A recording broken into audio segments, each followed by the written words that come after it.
नमस्कार, मैं हूं आपके साथ निशु शर्मा। स्वागत है आपका हमारे बेहद खास कार्यक्रम में, जहां पर आज चर्चा होगी मोदी सरकार के जीएसटी 2.0 को लेकर। पूरे देश में इस समय जीएसटी को लेकर चर्चाएं हो रही हैं, जो कि वो इनडायरेक्ट टैक्स होता है जिसे देश का हर नागरिक चुकाता है, अमीर हो, गरीब हो, शहरी हो या ग्रामीण हो। और इसे लेकर ही जीएसटी काउंसिल ने टैक्स व्यवस्था में एक बड़ा बदलाव कर दिया है। ऐसे में अब तक तो आपने जरूर इस बारे में रिसर्च कर लिया होगा कि क्या चीज आपके लिए महंगी होने वाली है, क्या चीज सस्ती होने वाली है, लेकिन फिर भी एक बार फिर से मोटे तौर पर आपको बता देते हैं कि आखिर पूरा माजरा है, क्या कुछ बदलाव किए गए हैं। अब से पहले के जो 4 स्लैब हुआ करते थे, उसके बजाय 5% और 18% के 2 टैक्स स्लैब होंगे। ये दर 22 सितंबर से लागू होंगी। हालांकि तंबाकू उत्पाद जैसे जो सिन गुड्स हैं और अल्ट्रा लग्जरी आइटम्स जो हैं, उन पर 28 की बजाय अब आपको 40% टैक्स देना होगा। सरकार का मकसद इसके पीछे साफ है कि मिडिल क्लास के हाथों में ज्यादा पैसा वापस दिया जाए, जो अर्थव्यवस्था के लिए बहुत ज्यादा जरूरी है। और सबसे अधिक खर्च भी मिडिल क्लास की ओर से किया जाता है। साथ ही घरेलू उपभोग को भी बढ़ावा इसके जरिए दिया जाएगा। अब ऐसे में एक और पहलू जो आपके लिए समझना बेहद जरूरी है, वो ये है कि ये फैसला जो लिया गया है, वो किसी भी सरकार की ओर से लिया जाने वाला कोई भी आसान फैसला नहीं है, और वो भी ऐसे चुनौतीपूर्ण समय में जब अमेरिका की ओर से 50% टैरिफ की धमकी जो है दी जा रही है, और लगातार ये जो है दबाव बनाने की कोशिश जो है अमेरिका की ओर से की जा रही है। और टैक्स सरकार की आमदनी होती है, जैसे कि हम सब जानते हैं, और कोई भी सरकार ये नहीं चाहेगी कि उनकी आमद में यानी रेवेन्यू में कमी आए, लेकिन भारत सरकार ने ये करा है। तो आज की चर्चा इसी पर आधारित होने वाली है कि सामान सस्ता और महंगा होने के अलावा जनता को लॉन्ग टर्म में इसके क्या कुछ फायदे मिलेंगे, और इसी के साथ साथ दूसरी तरफ यानी ऑन द अदर हैंड सरकार और भारत की अर्थव्यवस्था पर इससे क्या असर पड़ेगा, इससे अर्थव्यवस्था को क्या हासिल होगा। तो चलिए आज की चर्चा की शुरुआत करेंगे। हमारे साथ हमारे तमाम मेहमान जुड़ेंगे, जिनसे हम चीजों को सिंप्लीफाई करके समझेंगे कि आखिर किस तरीके से जो है जो बदलाव टैक्स स्लैब में हुआ है, वो किस तरीके से अर्थव्यवस्था को बढ़ावा देगा, और जो इंटेंशन सरकार का इसके पीछे है, क्या वो धरातल पर भी उसी तरीके से उतर पाएगा या नहीं। हमारे साथ हमारे तमाम मेहमान भी जुड़ेंगे, उनसे आपका तारुफ कराएंगे, लेकिन उससे पहले हमने आपको समझाया है कि किस तरीके से जो है बदलाव हुए हैं और क्या कुछ इसका इंपैक्ट होगा। चलिए हमारे साथ हमारे मेहमान जुड़ गए हैं। अंकित शंकर शर्मा जी हमारे साथ जुड़ गए हैं, आर्थिक सलाहकार हैं, पेशे से सीए भी हैं। सर बहुत बहुत स्वागत आपका। आकाश जिंदल जी भी हमारे साथ जुड़ गए हैं, अर्थशास्त्री हैं। सर आपका भी बहुत बहुत स्वागत। आकाश जी, आपसे शुरुआत कर रही हूँ। तो देखिए, जब जीएसटी 2.0 आया तो सबसे पहले सबके मन में एक ये सवाल आया, विपक्ष की ओर से भी सवाल पूछा गया कि 8 साल पहले जीएसटी का कंसेप्ट लाया गया, 8 साल बाद आखिर क्या जरूरत महसूस हुई कि 2 टैक्स स्लैब आने चाहिए, और इसके आने से लॉन्ग टर्म इफेक्ट क्या होगा, क्योंकि शॉर्ट टर्म तो हम देख रहे हैं चीजें महंगी और सस्ती हो रही है, लेकिन लॉन्ग टर्म पे क्या डिस्कशन इसको लेकर। पहले तो आपका एक करेक्शन कर दूं, आप कह रहे हैं यूएस टैरिफ का खतरा मंडरा रहा है। जी नहीं, US tariff have already implemented, they have already kicked in since 27 August. We are already suffering from 50% tariff. अब दूसरा जो आपने कहा 8 साल बाद ये सिचुएशन की आई, ये सिचुएशन इसलिए आई है क्योंकि जीएसटी कलेक्शन बहुत बढ़िया लेवल पे पहुंच गई और जीएसटी एक बहुत ही सक्सेसफुल टैक्स के रूप में सामने आया है। जीएसटी कलेक्शन अगर आपको बताऊं, April 2025, 2.36 lakh, whopping record-breaking GST collection. May 2025, 2.01 lakh. तो कहीं ना कहीं जब बहुत जबरदस्त सक्सेस मिली है जीएसटी को, और ये आकाश इंदर डॉट करे, ग्लोबल एजेंसी करे, ग्लोबली ये डिस्कस हो रहा है। इंडिया का जीएसटी एक बहुत ही सक्सेसफुल रिफॉर्म है, जो कि अब जो ग्लोबल स्लो डाउन चल रहा है कोरोना के बाद से, रशिया यूक्रेन वॉर के कारण और जियोपॉलिटिकल इश्यूज के कारण, उसमें हमारी इकोनॉमी दुनिया की कंसिस्टेंटली फास्टेस्ट ग्रोइंग इकोनॉमी है। And mark my word, consistently, not एक क्वार्टर या 2 क्वार्टर, लगातार सभी क्वार्टर्स में we have been performing very well, we have been outperforming all our peers. उसमें जीएसटी का काफी बड़ा कंट्रीब्यूशन रहा है। तो शायद सरकार ने कहीं ना कहीं सोचा हो कि अब जनता को इसका फायदा पहुंचाया जाए, जनता को इससे फायदा दिया जाए। दूसरी बात, एक बहुत बड़ा मिथ है कि इससे जीएसटी कलेक्शन कम हो जाएगी। मेरी ऑर्गेनाइजेशन आकाश पूरी डिटेल कैलकुलेशन की है कि इससे जीएसटी कलेक्शन कम नहीं होने वाली है, क्योंकि एक तो 40% का जो स्लैब ऐड हो गया है वो कुछ हद तक मेकअप कर देगा। दूसरा, तो अब सेल्स बढ़ जाएंगी, जो अब कंजम्पशन बढ़ जाएंगी, वो मेकअप कर देगी जीएसटी कलेक्शन को स्टॉप करेगी। और दूसरा सबसे इंपॉर्टेंट चीज जो इसमें ओवरलुक की जा रही है, income tax collection. Income tax भी टैक्स का एक बहुत इंपॉर्टेंट हिस्सा है। अब जब सेल्स बढ़ेगी, वॉल्यूम बढ़ेंगे, तो मैन्युफैक्चरर से लेके, होलसेलर से लेके, रिटेलर से लेके, प्रोडक्ट एडवर्टाइजर से लेके, ट्रांसपोर्टर सबको जो इनकम जनरेशन होगी उसको इनकम टैक्स आएगा। तो वो इनकम टैक्स को आप एडिशनल टैक्सेशन मान लीजिए, जो एडिशनल गवर्नमेंट के पास रेवेन्यू आएगा। तो सरकार कहीं पे इससे कुछ लूट करने वाली है। ये इसके तहत एक तो आम आदमी को, मिडिल क्लास और लोअर मिडिल क्लास को रिलीफ किया गया है। नवरात्र और दिवाली बहुत शुभ होते हैं, हम लोग उस समय सब सामान खरीदते हैं। तो उस समय उनकी जो एस्पिरेशन डिजायर उनकी फैमिली की, मान लो बिटिया को 2 व्हीलर दिलाना था, घर के लिए एलईडी लेना था, अब वो पूरी हो पाएंगे क्योंकि काम कम हो गए हैं। क्योंकि मिडिल क्लास हमेशा स्ट्रगल करता रहता है अपने एक्सपेंडिचर कंट्रोल को लेकर। साथ ही साथ दूसरा इसका एक और बहुत बड़ा टेकअवे है। अब क्या है, सेल्स बढ़ेगी तो मैन्युफैक्चरिंग बढ़ेगी, जीडीपी बढ़ेगी। मैन्युफैक्चरिंग बढ़ेगी तो क्या होगा, जॉब जनरेशन होगा। तो जो बेटा इंजीनियरिंग करके आया हुआ था घर से, उसको अब 2 लाख रुपए मिला कि जॉब मिल जाए। तो होगा क्या, एक तरफ आपकी इनकम इंक्रीज हो जाएगी, इससे एक तरफ आपके एक्सपेंडिचर रिड्यूस हो जाएंगे। मिडिल क्लास का क्या है, मिडिल क्लास का ड्रीम यही होता है कि उसकी इनकम बढ़ जाए और एक्सपेंसिव रिड्यूस हो जाए, क्योंकि वो हमेशा इनकम एक्सपेंडिचर मिसमैच का शिकार है। तो कहीं ना कहीं इकोनॉमी के लिए बहुत ही ब्रिलियंट चीज की गई है, जहाँ टैक्सेस का प्रैक्टिकली कोई लॉस नहीं। और आप कहेंगे तो मैं सारा आपको डेटा दूंगा, और मैंने इसकी जो है बैक टेस्टिंग की है 2017 से लेकर तक, तो सारा डेटा आपके साथ शेयर करूंगा। साथ ही साथ अमेरिकन टैरिफ की वजह से जो पोटेंशियल लॉसेस, जो एप्रीहेंशन थी ये लॉस होंगे जीडीपी या एम्प्लॉयमेंट अपॉर्चुनिटीज को, वो मेकअप हो जाएंगे, ज्यादा उससे ज्यादा हम फायदे में आ जाएंगे। हालांकि अमेरिकन टैरिफ काउंटर करने के लिए हमने एक्सपोर्ट डाइवर्सिफिकेशन ऑलरेडी स्टार्ट कर दी है। We have already done an FTA with US, that is UK. We are already in process of having an FTA with EU. We are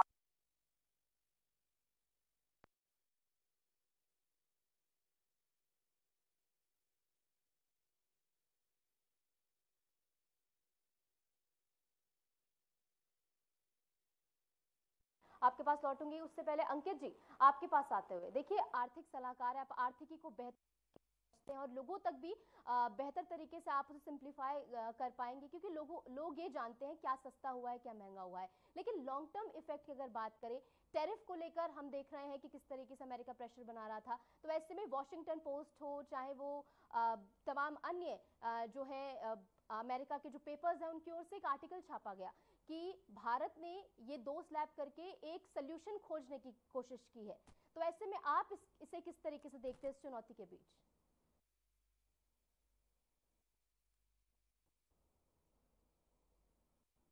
अंकित जी, आप तक मेरी आवाज पहुंच पा रही है? चलिए अंकित जी तक एक बार फिर से जुड़ने का प्रयास करेंगे, आवाज उनकी दुरुस्त कराएंगे। आकाश जी, एक बार आपके पास फिर से लौटते हुए, जिसका मैं जिक्र कर रही थी, एसबीआई की एक रिपोर्ट आई है जिसमें बताया गया है कि जो नए 2 टैक्स स्लैब आए हैं, इनसे सालाना 85,000 करोड़ रुपए का नुकसान होगा, ये एसबीआई की रिपोर्ट कह रही है। तो ऐसे में राजस्व घाटे की भरपाई किस तरीके से की जाएगी आने वाले समय में? क्योंकि हम देख रहे हैं पंजाब में किस तरीके से हालात बने हुए हैं, तो वो कैसे इस राजस्व घाटे की भरपाई करेगा? वो तो पहले ही स्पेशल पैकेज की मांग कर रहा है।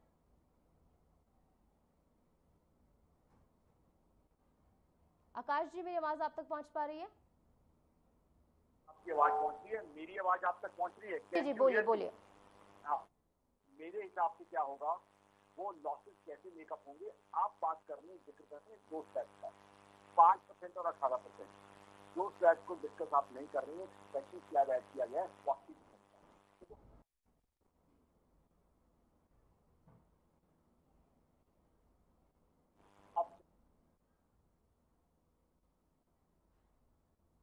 जी जी आकाश जी। जी आकाश जी, आपके पास लौटूंगी। अंकित जी की आवाज जो है दुरुस्त हो गई है, तो उनसे मेरा सवाल रहेगा। तो अंकित जी, सवाल मेरा ये था कि टैरिफ जो प्रेशर बन रहा है अमेरिका की तरफ से, इस बीच भारत की ओर से ये जो दाव खेला गया है, कहा जाए कि जो बदलाव किया गया है जीएसटी में, 4 की बजाय 2 स्लैब अब होंगे, तो ऐसे में लॉन्ग टर्म इफेक्ट इसके क्या होंगे? जो अमेरिका के जो न्यूज़पेपर्स हैं, वॉशिंगटन पोस्ट हो, डेली मेल हो, अल जजीरा हो, इनकी ओर से एक आर्टिकल छापा गया कि भारत जो है अपनी इस चेंज को लेकर जो है एक सोल्यूशन खंगालने की कोशिश कर रहा है अमेरिका की ओर से प्रेशर के बीच, तो आप इसे किस तरीके से देखते हैं? नहीं, यूएस टैरिफ का इससे इतना लेना देना नहीं है, बिकॉज ये गवर्नमेंट प्लान पहले से ही करती हुई आ रही थी कि ये चीज इम्प्लीमेंट करनी ही करनी है। सिंस हमारी जीएसटी कलेक्शन पहले से काफी ज्यादा मजबूत हुए हैं पिछले कई सालों से, और पिछले जब से जीएसटी इम्प्लीमेंटेशन हुआ है कुछ सेक्टर्स ऐसे हैं जिसके लिए हमेशा ही विपक्ष भी बोलता रहा है और आम आदमी भी बोलता रहा है कि हमें जहाँ पे लो इनकम सेक्टर्स हैं या मिडिल क्लास सेक्टर्स हैं, उनकी जो जरूरत के जो सामान है या इंश्योरेंस पॉलिसीज हो गई, हेल्थ सेक्टर हो गया, इनके रेट को रिड्यूस किया जाए। ये बहुत वेलकम कदम है सरकार के द्वारा। यूएस टैरिफ का इशू है, पर लेकिन उसका इस ये जो जीएसटी के रेट्स कम हुए इससे कोई लेना देना नहीं है। ये बिल्कुल डिफरेंट है एकदम।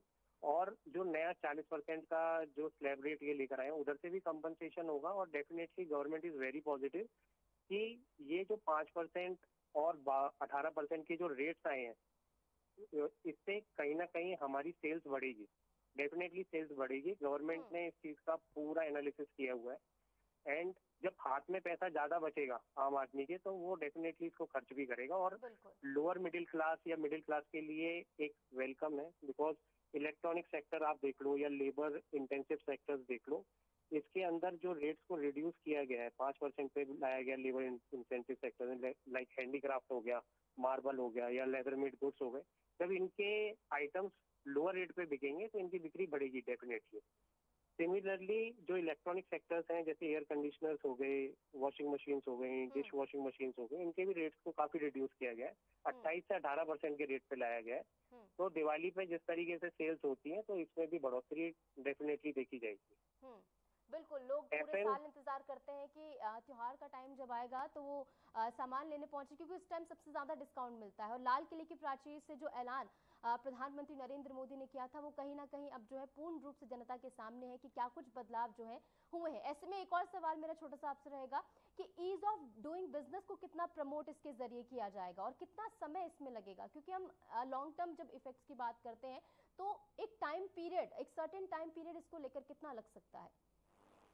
नहीं, ये तो इम्प्लीमेंट हो ही जाएगा 22 तारीख से। दूसरा, ईज ऑफ बिजनेस के लिए जैसे जीएसटी रजिस्ट्रेशन में काफी दिक्कतों का सामना करना पड़ रहा था, उसके लिए भी सरकार ने कदम उठाया है कि जीएसटी रजिस्ट्रेशन 3 से 5 दिन में दिया जाए, जिसकी टाइम लैगिंग पिछले कुछ महीनों से हम देख रहे थे 15 से 20 दिन की थी, और उसके बाद भी काफी टाइम लग रहा था due to registered premises check and everything. उस पे भी काफी चीजों को सॉर्ट किया है, और ये रजिस्ट्रेशन का प्रोसेस का ईज होने की वजह से ना जो बिजनेस के रजिस्ट्रेशन है वो भी फास्टली हो पाएंगे और ज्यादा कलेक्शन सरकार एक्सपेक्ट कर रही है।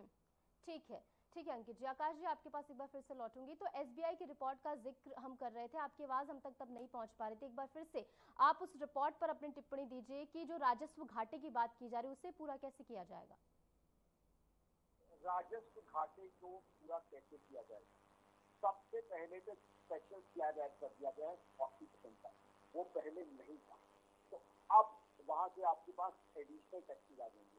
पॉइंट नंबर 1, जो एडिशनल टैक्सेस आएंगे वो कहीं ना कहीं राजस्व घाटे को पूरा करेंगे। दूसरा, टैक्सेस की जब बात करते हैं, आप बात कर रहे हैं मात्र जीएसटी, मैं इसमें दूसरे टैक्स की बात कर रहा हूँ, इनकम टैक्स। जब प्रोडक्शन बढ़ जाएगी तो चाहे मैन्युफैक्चरर हो, चाहे होलसेलर हो, चाहे रिटेलर हो, उसका ट्रांसपोर्टर हो, उसका एडवर्टाइजर हो, सबकी इनकम बढ़ेगी। तो इनकम टैक्स की इससे बहुत मैसिव एडिशनल जनरेशन हो जाएगी, वो कहीं ना कहीं राजस्व घाटे को पूरा करेगी। उसके अलावा बात आ जाती है सेल्स। जब सेल्स बढ़ेंगी, नंबर्स बढ़ेंगे, वॉल्यूम्स बढ़ेंगे, तो सेल्स इतनी बढ़ जाएंगी। मेरी ऑर्गेनाइजेशन आकार की जब बात में पूरी डिटेल कैलकुलेशन की है कि वो मेकअप कर लेगा पूरे खाते को। तीसरी चीज, जब प्रोडक्शन बढ़ेगी तो क्या होगा?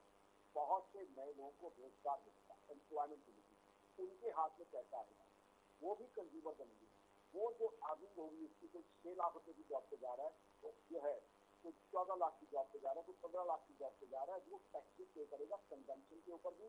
12 लाख के ऊपर कोई 14 लाख 18 लाख की जॉब पे जा रहा है तो इनकम के ऊपर भी टैक्सेस पे करेगा।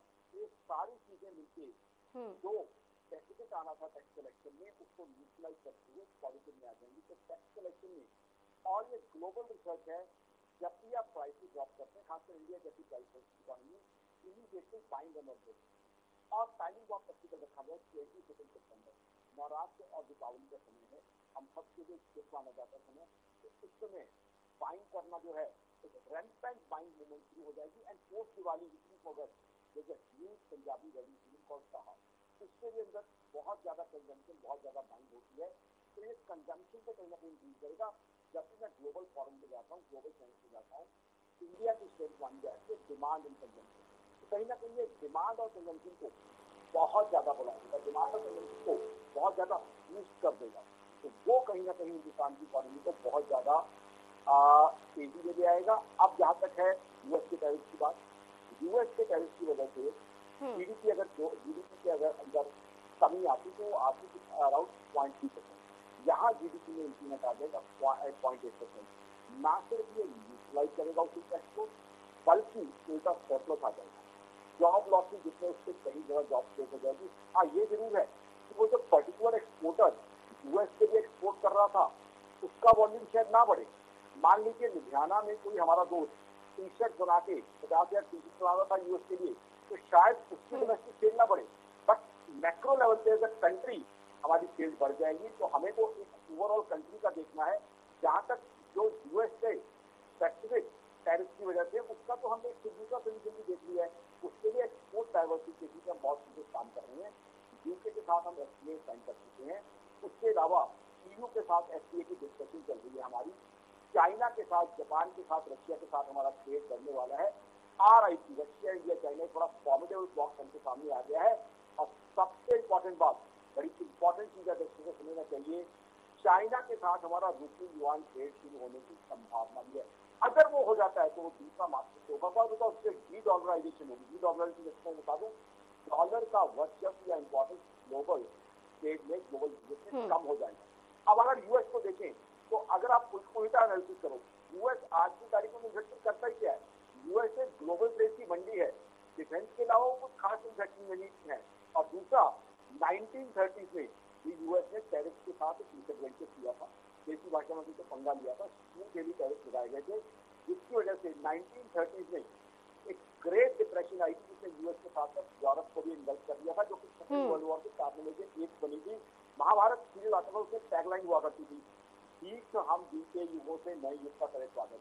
तो US must learn from its past misadventure. तो यूएस के टैरिफ कहीं ना कहीं रिवर्स होंगे, क्योंकि आज तक अगर हम देखें जो टैरिफ लगाए गए हैं या तो रिवर्स कर दिए गए हैं, या वो रोक दिए गए हैं, या सस्पेंड कर दिए गए, अगेंस्ट रखे गए हैं।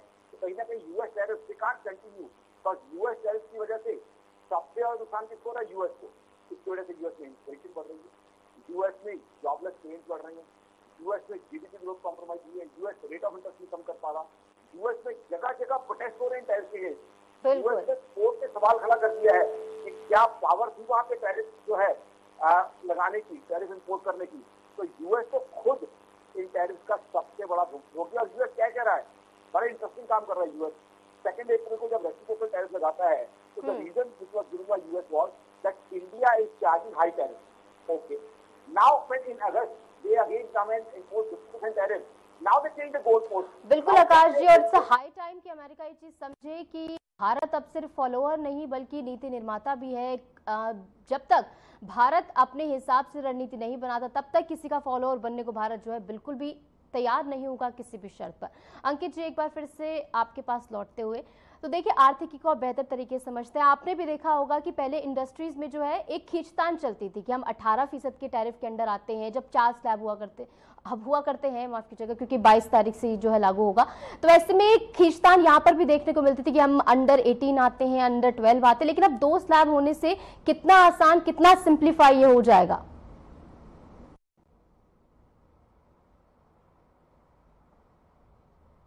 अंकित जी, मेरी आवाज आप तक पहुंच रही है?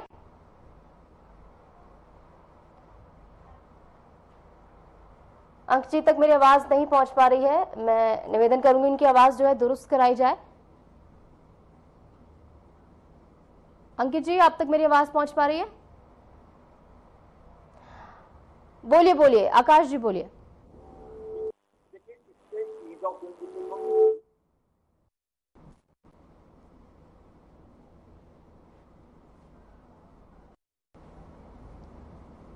आकाश जी की आवाज भी हम तक नहीं पहुंच पा रही है। Am I audible now? Can you hear me now? क्या मेरी आवाज पहुंच रही है आप तक? क्या मेरी आवाज पहुंच रही है आप तक? आकाश पहुंच रही है, बात पूरी कीजिए। ये देखिए, इससे होगा क्या? सबसे इम्पोर्टेंट व्यक्ति कौन है? सबसे इम्पोर्टेंट रीढ़ की हड्डी वाली कम्युनिटी है हमारा छोटा दुकानदार भाई। वो मेरा भाई जो अकेला दुकान चलाता है, वो दुकान का सेल्समैन भी है, मैनेजर भी है, कैशियर भी है, अकाउंटेंट भी है, कंप्लायंस इंचार्ज भी है। पहले इसका बहुत सारा जो एफर्ट है वो डॉक्यूमेंटेशन में और सार्वजनिक कार्रवाई में लग जाता था। अब वो उससे बच जाएगा, तो वो अपनी सेल्स और दुकान पे कंसंट्रेट कर सकेगा। और वो जो मेरा छोटा दुकानदार भाई है, सिंगल मैन जो दुकान को रन करता है, वो हमारी इकोनॉमी तो कहीं ना कहीं जो कंप्लायंस कम किए गए हैं, जो प्रोसीजरल इश्यूज है उनको they have been done away with, उससे जो है बहुत फायदा होगा हमारी इकोनॉमी को। क्योंकि हमने जो है आज की तारीख में ईज ऑफ डूइंग बिजनेस से बढ़ रहे हैं, तो कहीं ना कहीं जीएसटी कंप्लायंस कम करने का भी हमें बहुत फायदा होगा, जिससे इकोनॉमी को बूस्ट मिलेगा। रही यूएस टैरिफ की बात, के बाद थोड़ी पीछे रह गई थी। अब यूएस क्या करता है, अगस्त के अंदर नया फैसला करता है कि टैरिफ इसलिए लगा रहे हैं हम क्योंकि आप रशिया से क्रूड ऑयल ले रहे हो। अरे भाई साहब, आपने टैरिफ लगाने हैं, उसके पीछे रीजन क्या है डिसाइड तो कर लो। आप कर क्या रहे हो? टैरिफ लगा रहे हो, टैरिफ लगाने के बाद सोचते हो उसके लिए रीजन कर क्या रहे हो आप लोग। और दूसरी जो आप बड़ी इंटरेस्टिंग चीज है, अगर हिंदुस्तान रशिया से सपोजिटली क्रूड ऑयल लेना बंद भी कर देता है, हाइपोथेटिकली, हालांकि ये होने वाला नहीं है, तो क्या होगा? हिंदुस्तान ओपन मार्केट में आएगा। ओपन मार्केट में आएगा तो ओपेक प्लस वहां जाएगा, तो वहां रेट इतने बढ़ जाएंगे कि अमेरिका में भी इन्फ्लेशन बढ़ जाएगी, ग्लोबल इन्फ्लेशन बढ़ जाएगी। और आज अमेरिका इन्फ्लेशन का सबसे बड़ा भुगतान है। अगर वो हमारा क्रूड ऑयल बंद भी करवा देता है, वैसे हम करने वाले नहीं है, हमारी सरकार करने वाली नहीं है, तब भी सबसे बड़ा उसका नुकसान तो यूएस को खुद होने वाला है। तो यूएस को खुद नहीं पता वो क्या कर रहा है, और यूएस के लिए काउंटर प्रोडक्टिव हो रहा है। इसका सबसे बड़ा नुकसान यूएस की इकोनॉमी को खुद पहुंच रहा है। ये यूएस को सोचना चाहिए। अपने ईगो के चक्कर में बात समझ नहीं रहे हैं ना, कि वो दबाव बनाने में इतने मगन हो गए हैं कि उनको अपनी इकोनॉमी से ऐसा कि कुछ लेना देना नहीं, बस अपने ईगो के चक्कर में वो फैसले जो है वो लिए जा रहे हैं। लेकिन ऐसे में उन्हें पछतावा होगा और जल्द होगा, ये बात तय है। अंकित जी, आपके पास आते हो। अंकित जी, मेरा सवाल आपसे ये था कि जो पहले इंडस्ट्रीज में हमने देखा है कंफ्यूजन रहता था कि हम अंडर 18% आते हैं या अंडर 12% आते हैं, लेकिन अब 2 स्लैब होने से कितना सिंप्लीफाई ये पूरा प्रोसीजर हो जाएगा? ये काफी सिंप्लीफाई हो जाएगा। पहले क्या होता था कि एक ही दुकान में 4-5 प्रोडक्ट रखता था, हर एक का रेट डिफरेंट होता था, किसी का 5%, किसी का 18%, किसी का 28%। जैसे कि स्टेशनरी की दुकान पे भी जाओगे तो कुछ प्रोडक्ट पे 5%, कुछ पे 12%। अभी ये जो कंफ्यूजन रहता है, और छोटे दुकानदार को ये कंप्लाइंस करने में बहुत दिक्कत आती थी, कहीं ना कहीं वो बहुत ज्यादा सिंप्लीफाइड हो जाएगा। 5% और 18% के रेट आने से ज्यादा कंफ्यूजन नहीं होगा। नॉर्मल भी वो अपने आदमी को जब समझाएगा और रेट कटाएगा उसमें, तो उसको कोई दिक्कत नहीं आएगी। तो जीएसटी के अंदर ये सबसे बड़ा सिंप्लीफिकेशन आया है कि बहुत सारे रेट्स की जगह 2 रेट पर्टिकुलरली डिफाइंड हो गए। तो काफी सारे रेट्स के साथ में उसको नहीं जाना पड़ेगा कि एक्स प्रोडक्ट 5 का है या वो 18 का है या कोई 28 का है। बस 5 और 18 2 ही रेट है, उन्हीं के साथ में काम करेगा, तो काफी ईज उसको महसूस होगा काम करने में। और लिक्विडिटी पर क्या असर पड़ेगा सर इसका? लिक्विडिटी पे डेफिनेटली असर पड़ेगा, क्योंकि प्रोडक्ट कहीं ना कहीं सस्ते होंगे तो उसकी बिक्री ज्यादा होगी। और सरकार का भी यही एक्सपेक्टेशन है कि रेट कम होने से प्रोडक्ट का प्राइस घटेगा और लोगों की परचेजिंग पावर बढ़ेगी, और उसके बढ़ने से कहीं ना कहीं डेफिनेटली सेल्स पे इम्पैक्ट तो आएगा। और ये पहले भी देखा गया है, कि जहाँ जहाँ रेट्स कम होते हैं वहां पे बिक्री बढ़ती है। और इसी के साथ सर सबसे ज्यादा अफेक्टेड फैक्टर कौन सा इससे होगा? टेक्सटाइल होगा या कोई और सेक्टर होगा, और कैसे वो इससे इफेक्ट होता हुआ नजर आएगा, पॉजिटिवली और नेगेटिवली बोथ? नहीं, जहाँ पे रेट रिड्यूस हुए हैं वो तो पॉजिटिव ही है, पर हाँ कहीं ना कहीं 40% वाले रेट के अंदर ना कुछ प्रोडक्ट जैसे कि कोल्ड ड्रिंक्स हो गई, या फिर शुगरी ड्रिंक्स हो गए, या फिर नॉन एल्कोहलिक बीवरेजेस। मार्केट के अंदर एक नया कंसेप्ट निकला था कि विस्की, बियर, रम, ये नॉन एल्कोहलिक प्रोडक्ट्स के अंदर निकाली थी as a substitute to the alcoholic product. कहीं ना कहीं उन प्रोडक्ट्स की सेल पे तो इम्पैक्ट आएगा। वो इंडस्ट्री जो अलग से डेवलप हो रही थी इंडिया के अंदर, उस पे कहीं ना कहीं इम्पैक्ट हम देखेंगे कि मिलेगा। बिल्कुल, और किस स्तर पर ये इफेक्ट होगा ये तो समय ही बताएगा। एक बार फिर से आकाश जी, आपसे मेरा एक छोटा सा सवाल रहेगा जो मेरे मन में जब ये टैक्स स्लैब का कंसेप्ट आया तभी से मेरे मन में था। बिहार चुनाव नजदीक है और हमने देखा है कि जो तंबाकू और जो शराब है वो अंडर 40% जो है टैक्स के अंदर आ गए हैं, तो ऐसे में ये वहां को किस तरीके से अफेक्ट करता हुआ नजर आएगा बिहार में? क्योंकि हम देख रहे हैं इलेक्शन से पहले जो होता है कटौती की जाती है, लेकिन तंबाकू और शराब का महंगा होना किस तरीके से वहां पर अफेक्ट दिखाता नजर आएगा?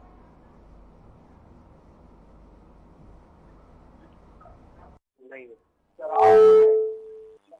शराब के ऊपर टैक्स जो है स्टेट गवर्नमेंट चार्ज करती है, तो जीएसटी का हिस्सा नहीं है, तो इसको हम अलग रखेंगे। अब आ जाता है जर्दा और सिगरेट। इस तरह के कुछ प्रोडक्ट को फिन प्रोडक्ट में डाला गया है, जाहिर सी बात है इनके ऊपर टैक्स ज्यादा चार्ज किया गया है। कहीं ना कहीं टैक्स सरकार और जीएसटी कंपनी की फीलिंग ये है कि जो चीज सेहत को नुकसान देती है उसके ऊपर जो है टैक्स बढ़ाया जाए ताकि लोगों को मोटिवेट करें। तीसरी बहुत बड़ी कंफ्यूजन चल रही है, सुबह से मैं कई शो कर चुका हूँ, लोगों को बहुत बड़ी कंफ्यूजन है। लोग बता रहे जिंदर साहब मैंने तो 1600 सीसी की गाड़ी लेनी थी, मैं तो बड़ी गाड़ी लेनी थी, अब मेरा क्या होगा? बड़ी गाड़ी वालों को नुकसान नहीं हुआ है, उनका फायदा हुआ है।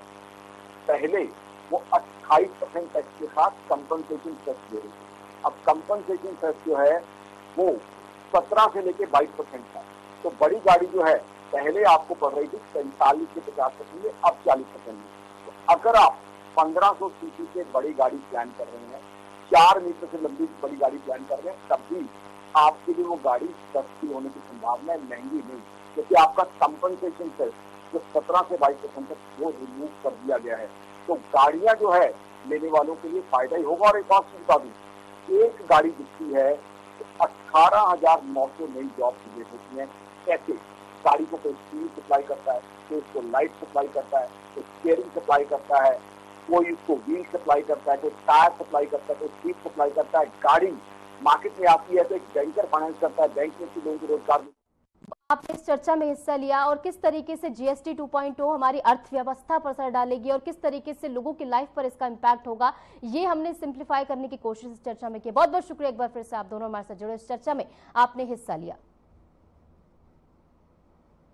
तो कुल मिलाकर आपने देखा किस तरीके से जीएसटी 2.0 का असर जो है अर्थव्यवस्था पर देखने को मिलेगा और क्या क्या महंगा होने वाला है, क्या क्या सस्ता होने वाला है, वो भी आपने ग्राफिक्स के माध्यम से समझा। फिलहाल के लिए हमारे इस खास कार्यक्रम में इतना ही। नमस्कार।